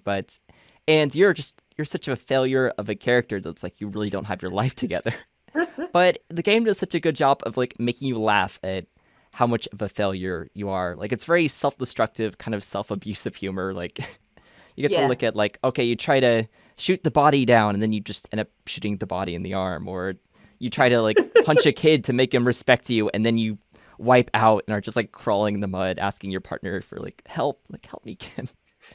And it has somebody... I should probably clarify when I said about like sort of serious and comedy. I think serious and comedy definitely can go up together. I meant more that like if it's like they need to decide, are we a serious and funny game, or like are we just a serious game? Because if they decided to be just a serious game and then there's occasional funny bits, they feel really weird. Like for example, one of my favorite TV shows is The Boys, because that really balances sort of the seriousness and the humor. So I think it can be done properly. It's more like if it's something that's not trying to be funny and then occasionally does out of nowhere, it just falls really flat. Like ultimately the reason it's not done is because it's hard. It's like they throw an equip in there that really jars with the tone of the setting. But Disco Elysium is a very strange setting where the tone is very bleak and desperate, but also very just heartbreakingly funny too, just to look at. Like you fail to put everything together, and like it's just some of the moments where like failing the checks are funnier than you succeeding, even though it hurts you. Like you try to run away from paying the check, and then you jump back, you flip off the manager, and you crash into a lady in a wheelchair, and you black out. No! And it's like, yeah, there's no coming back from this. This is... I'm fairly certain if you do that, you actually have a heart attack and die in the game. You can. If you don't have enough health, you die in the game. Yeah. My first death in the game was from kicking a dumpster. I hurt my foot, and I didn't have any health left, so I just died, and I lost the game. It's like, you what? died to kicking a dumpster. That's amazing. It was that and sitting in a very uncomfortable chair talking to the union boss. It was too uncomfortable, and I died in an uncomfortable chair. That's amazing. It was a very deadly chair. I think it takes away 2 health if you like continue to sit in it. So no, I think I am biased towards it because my favorite type of humor is kind of that self-deprecating, nihilistic humor. Because I'm from the UK, that's what we do. You're in the age group for it. Like I feel like us millennials, we need it. But, that's kind of my jam, and Disco Elysium does that so well. Oh, it's amazing. It's very well timed, and if you just look at it in a very rational setting, it's very awful. It's like, what am I doing to this poor person? Harry needs a win, and I'm just hurting him, but it's so funny. But then there are also like little like bright spots as well, where it's just completely silly. Like there's the time where you go to the kids in the tent that are having a rave, and you just get involved. Start dancing too, and it's the best part. You're like, yeah, and that's or the bit where you sing karaoke. It's like, and you can do really well, but you can also fail and sing very badly, and you have to listen to yourself singing it like at like the top of your lungs in a very like off-pitch setting. I think it's the only game I would say that is laugh a minute comedy. Yeah. Apart from the times where it really doesn't want to be and it gets very, very dense. Oh yeah. And then it just throws political philosophy at you like you're in a very high level college class. Yeah, it's like it's great because I was playing PhD stuff. Yeah. I was playing the game as a political science student in college at the time. Like at that time I was like, oh, this is like very appropriate for me. Pretty much hits the sweet spot. But I just think that's a very strange case because the tone is very dark, but it's also very funny too. But it's very well done. And then I wanted to point at Undertale, which has a lot of very good organic moments. I mean, it's written to be a very funny game, but I think because you have that player interaction, it makes those jokes hit funnier. Like there's this one bit, the part where I decided I really loved the game it was a really stupid joke. It was a knock-knock joke where if you go to someone's door and you knock on the door and they say, oh, what a lovely knock. If I don't answer the door, perhaps I'll hear it again. And you knock on the door and it's like, oh, my patience rewards me. And you keep knocking and say, oh. That's amazing. And it's just like, because you had that interaction, like you're the person that caused it and you pushed like the envelope there. I really love those moments, and it feels like games, especially indie games, where they're able to do something quirkier. Like they're not really constricted by a lot of like, oh, we can't do that. That's too absurd. It's like they're able to like do these stranger things that really make it funnier and make it land better. Like the delivery is so much better. Also, like to point to the lesser dog joke in the game where you can head pat a dog and like the head goes off the screen and then back down the screen because it's so excited to see you and get pat. And Aww. just having those interactions makes those jokes land better because it's this interactive format in the game. And yeah, I just think because indie games can be a little bit more unhinged, I think they're funnier for that. So Unhinged is great. yeah.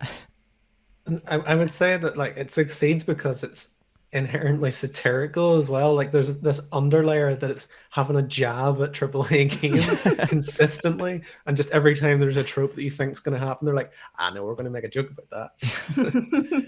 And just it's the other one that I would say, like, I don't think it's just a very different type of comedy, so it's hard to put them in the same boat, but it's still laugh a minute because Toby Fox has kind of curated that game so that every interaction has something to offer and genuinely is kind of geared towards comedy 90% of the time. So. Right.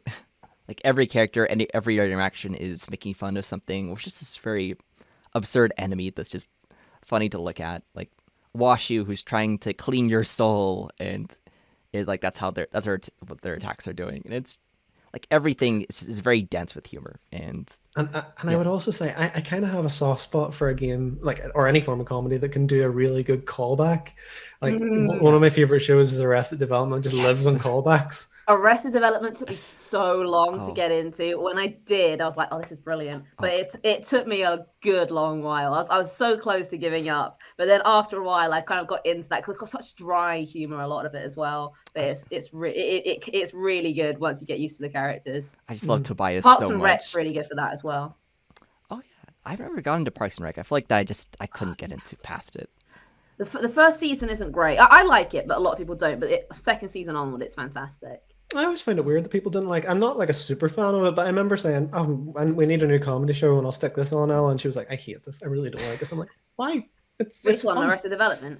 No, well, she hates that too. Actually, Oh. she doesn't like a lot of the shows that I like, to be honest. But I mean, she likes I think the more like upbeat, irreverent ones. Like she loves Always Sunny because it's just. I like it. I don't like it that much. Community is my main one, and Brooklyn Nine-Nine, obviously. She was sort of into Community. It's a bit more high concept. So like some episodes are kind of very different from others, and it kind of messes with the pacing. But I think it's very cool.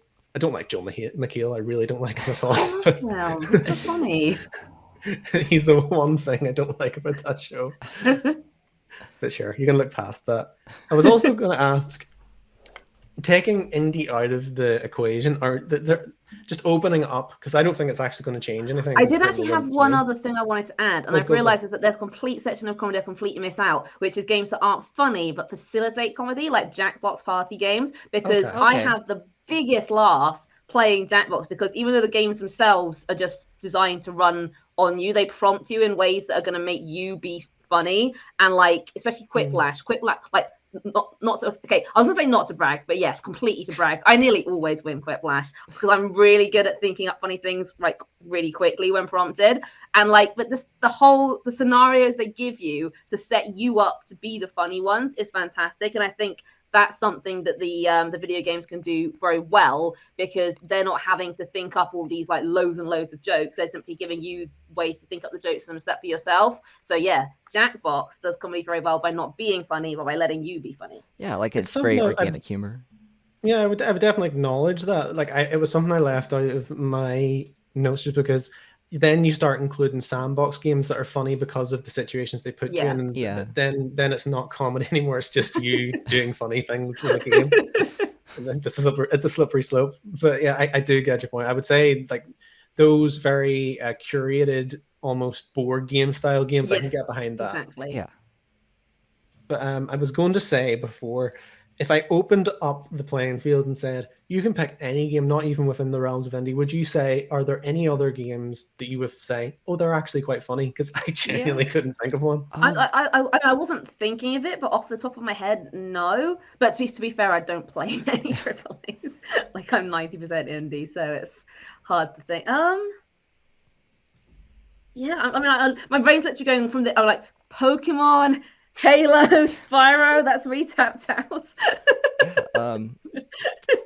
Yeah, it's hard to think of many, but I can think of one, and that's Hi-Fi Rush because it has this really good slapstick humor. Yeah, And I haven't played that, but I thought it's very funny. yeah, and for a while it was like the jokes were very corny. And I was like, but then some of the jokes were just very well delivered, or it was it felt really strange and funny at some parts. And I don't know how to describe it. Like there's a bit where the game makes you think you're like hiding at the hideout, like which is like you go there in between missions, and you're not there because you've actually been knocked out by the security guard lady, and you're in a jail cell, and the game just starts snapping at you, and then there's a robot cat that's in the game that follows you around, and it's 303 and or 808, and they start like dancing in this strange weird style while everyone's snapping, and it's very irreverent and strange. And then one character says like, "Yeah, you're probably sleeping right now," and it was just, I gotta pull up that scene. It was really good.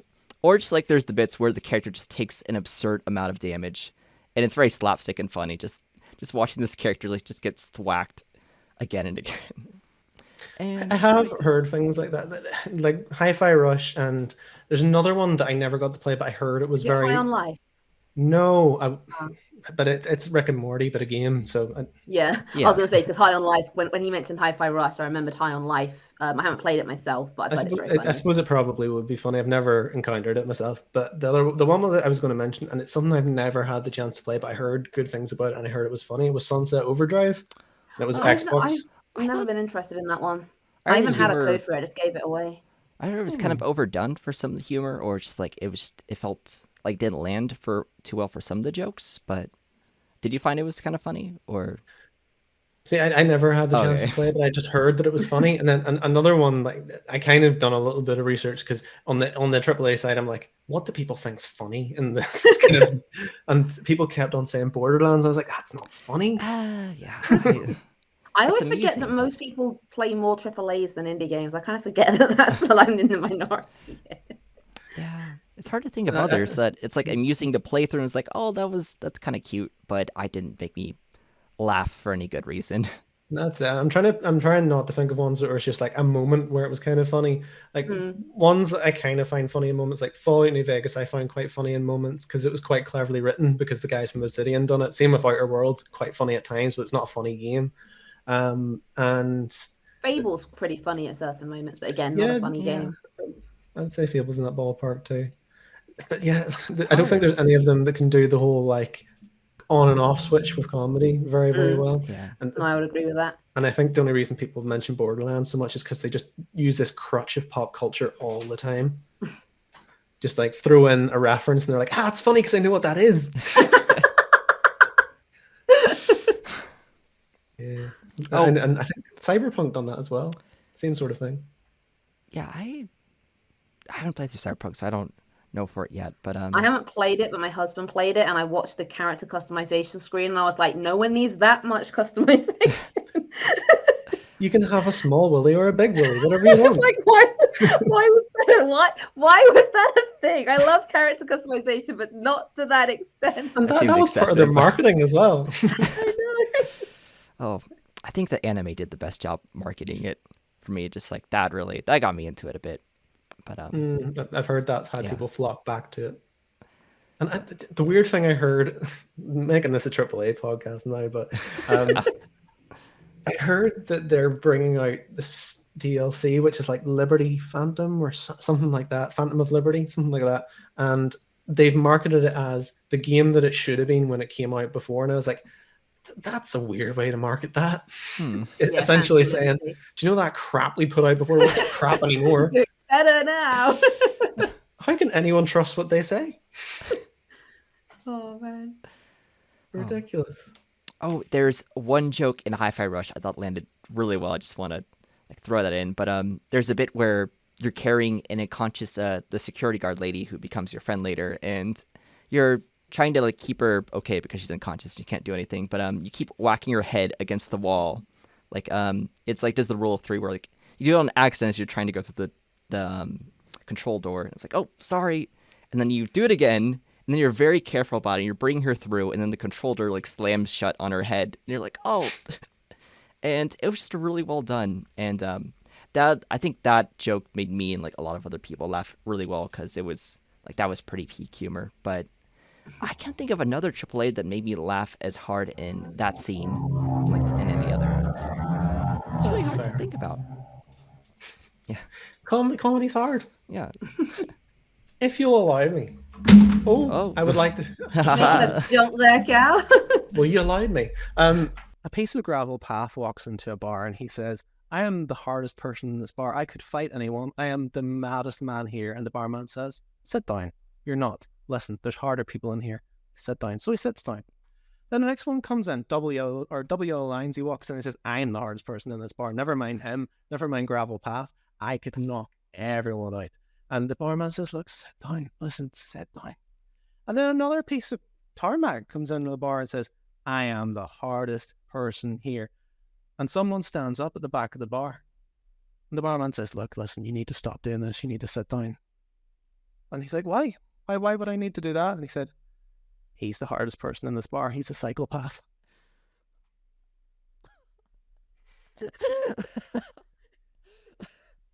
Oh gosh, that's set up just for that. Oh dear. How bad's that? That's what annoys me. I like- make it so long-winded.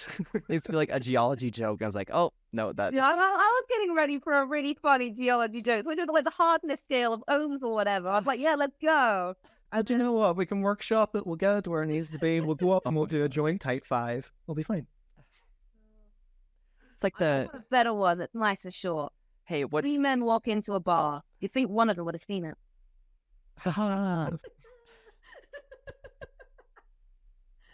oh my god. That's perfect. That's the going out point there. I like that. That's good. Well, listen, guys, that has been our big discussion on comedy. We're funny people, as you just heard. But if you want to hear us be a little bit more serious about indie games, here being not the primary works, it'll be written down in text form, but you can go and find our reviews, you can go find our guides, you can go find all of our stuff over Indie Game Culture. We also do news now. It is Yeah. monthly. Terrifying trying to keep on the deadline. It's me going back to something I haven't done in years, and it's very intense. But you know, it's for you guys. It's for the greater good. So I'm happy enough. There are still TikToks. I have yet to make one since I last told you there are TikToks, but I will get back to you. What were they? You're so good at that. I'm a busy man that does many things, but I am doing my very best. There is Twitter, there's Instagram, there's Facebook, there is all sorts of other stuff you can follow us on. Give the podcast a favorite, a like, a whatever you can do, and join us for the next. Oh wait, one more thing. Tell your friends. Yeah. Tell your friends. Get us known. Make us famous. That's all I ask. But yeah, that's everything from us. We'll be back again with another episode. Say goodbye, lovely people. See you next time.